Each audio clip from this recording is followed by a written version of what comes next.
Good morning. This is Abby with your daily Berlin briefing for Thursday, July 1st, 2021. As of today, July 1st, due to low corona infection rates, employers are no longer required to offer a home office option. That said, working from home isn't disappearing, and many companies have switched to hybrid models, and for many, the home office will remain a reality after the pandemic ends. According to a study commissioned by the German Federal Employment Agency, 3 out of 4 home workers are satisfied in their home office, and only a few want to return to the office completely.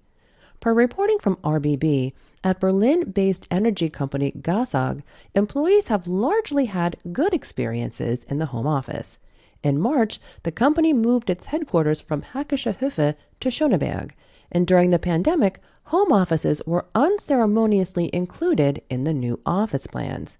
Now, in consultation with HR management, employees can decide in a hybrid model how often they want to work in the home office or in the actual office.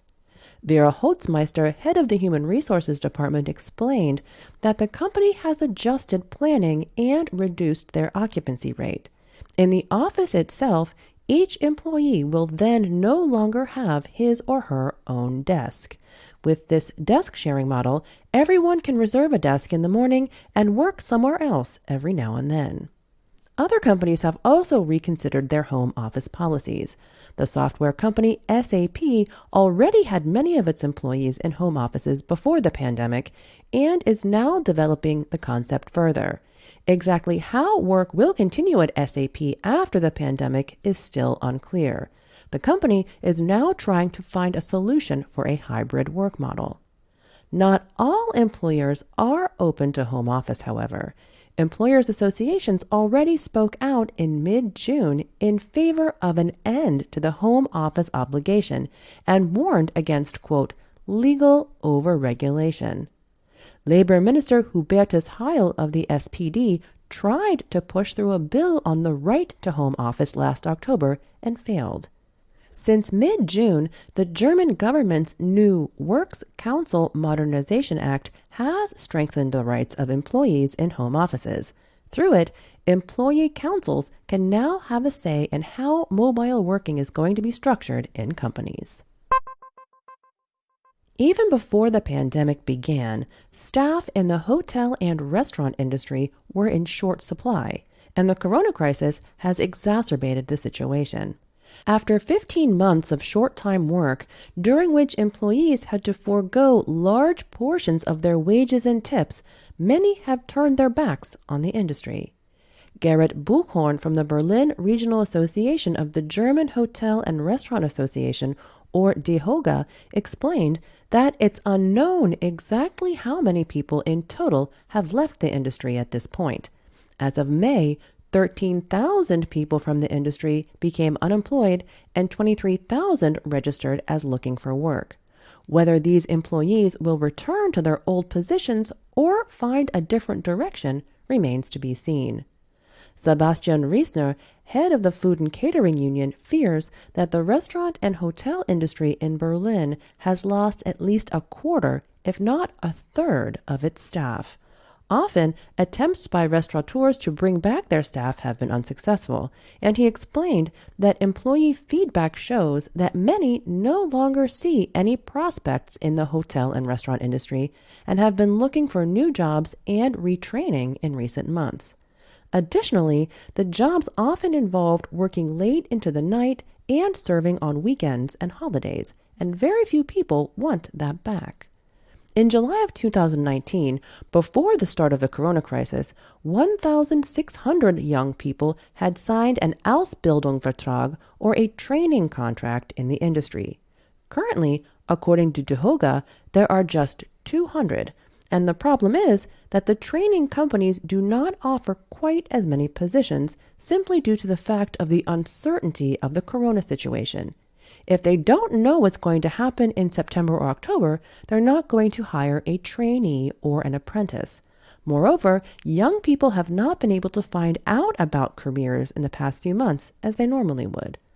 The staff shortage in the hotel and restaurant industry is likely to come to a head, at the latest when tourism in the city picks up again. Employers are therefore pleading for more planning security and continued financial support from the state and federal governments. Car-sharing provider WeShare has drawn a positive conclusion 2 years after its launch in Berlin. CEO Philipp Rett told the Berliner Morgenpost that despite the corona pandemic, all targets had been exceeded. At the same time, however, he predicted that with the increasing number of e-cars in the capital, the expansion of the charging infrastructure will become a growing issue.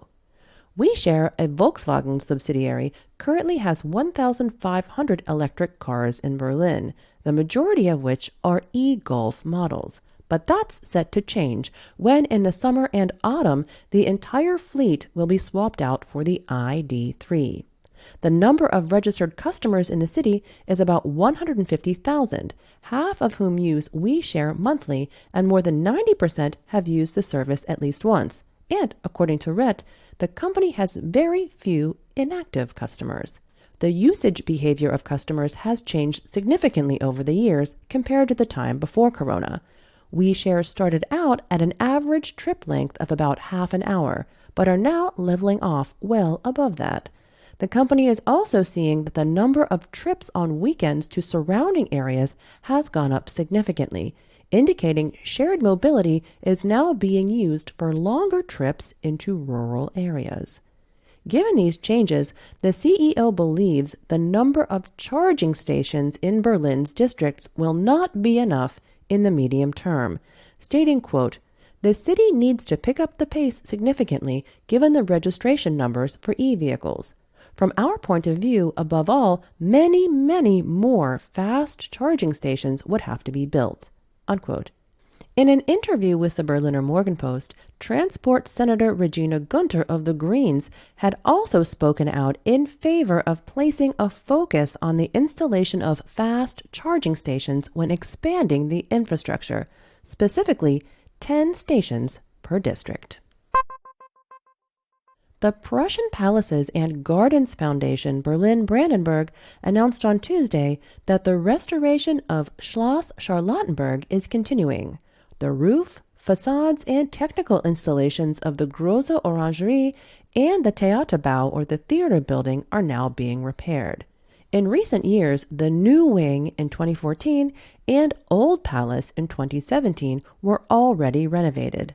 The final construction phase will complete the energy-saving renovation of the entire complex in accordance with the preservation order, as it's an historic monument. The construction costs total around 5.9 million euros.